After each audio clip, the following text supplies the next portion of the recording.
Hello, this is the Robustrue with the 738 pounds of high torque.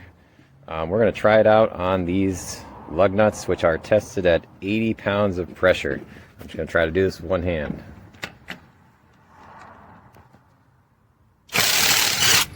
Came off easy. I used my own socket to do this because I had heard that the sockets that they sell you kind of break. But with my own socket, this 21mm, worked just fine.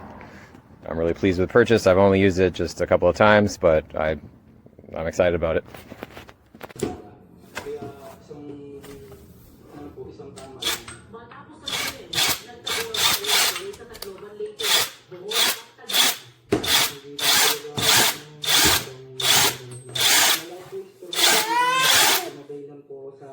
Dumating na po pa na motor. Hindi ko naman po may dala po silang bakal na tapos ganun po yung nangyari. Pinaghahanap pa ng pulis siya.